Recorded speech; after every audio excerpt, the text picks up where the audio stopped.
These are steps to help you complete Week 3 cumulative review. Question number 1. Extend this numeric pattern. In this example, you are going to simply figure out the pattern and tell me which number comes next. Pretty easy review. Number 2, what rule is being used in the pattern below? How do you get from 2 to 4, 4 to 6, 6 to 8, 8 to 10? Am I adding 2? Am I multiplying by 2?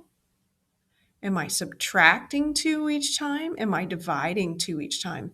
Well, we know the pattern goes up, so it's definitely multiply or add. Question number 3. Find the next term. Oops, I must have hit something here. Sorry about that. Question number 3. Find the next term in the pattern using the rule add 5. So they're telling you how to get to the next number in the sequence. 25, 30, 35, 40. What comes next? Question number 4. What is the rule? So how do you get from one number to the next? 6, 9, 12, 15, 18, 21. Am I adding 3? Am I multiplying by 5? Am I multiplying by 6? Maybe I'm multiplying by 4. How do you go from one number to the next? So you would take this first number, 6. How do you get from 6 to 9? 6 plus 3 is 9. 9 plus 3 is 12. So it looks like I'm adding 3 each time to the rule. What comes next? 4, 6, 8, 10. Figure out what you are adding to each number to get to the next number in the sequence. And then please apply your rule. 10 plus what gives you the next number? And what is that next number? That next number is your answer. Skip count by 5 in question number 6. Go count by 5s and tell me what the next number in the pattern is. Question 7. One factor that a scientist changes during an experiment is. So this goes along with your input, is something I can change. It's that independent variable. So if I can change it, so can a scientist.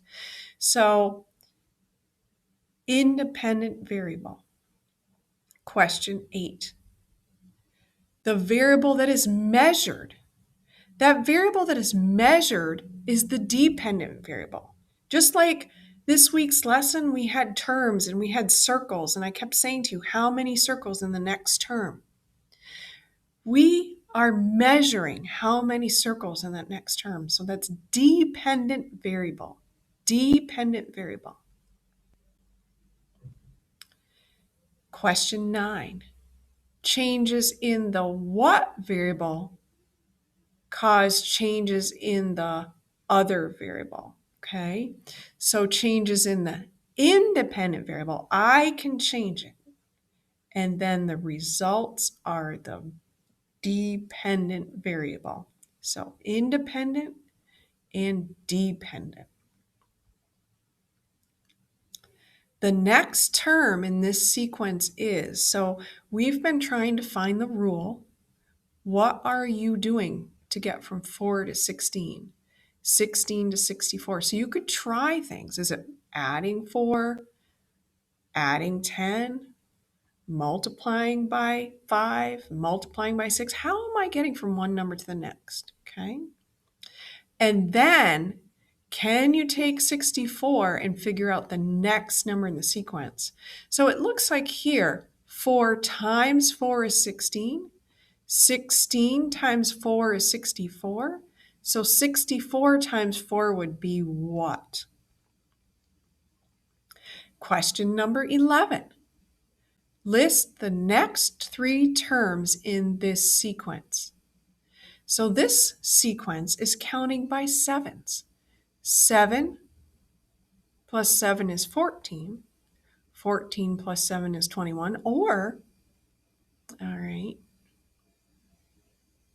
yeah, you could add 7. Let's just keep it like that so I don't confuse you. So now 21 plus 7 is what?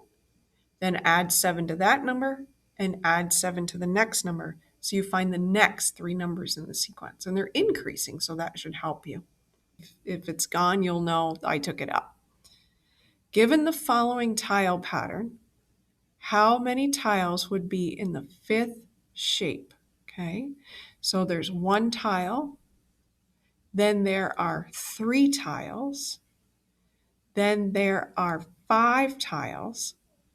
So can you keep going with the sequence and figure out how many tiles or squares would be in the 5th shape?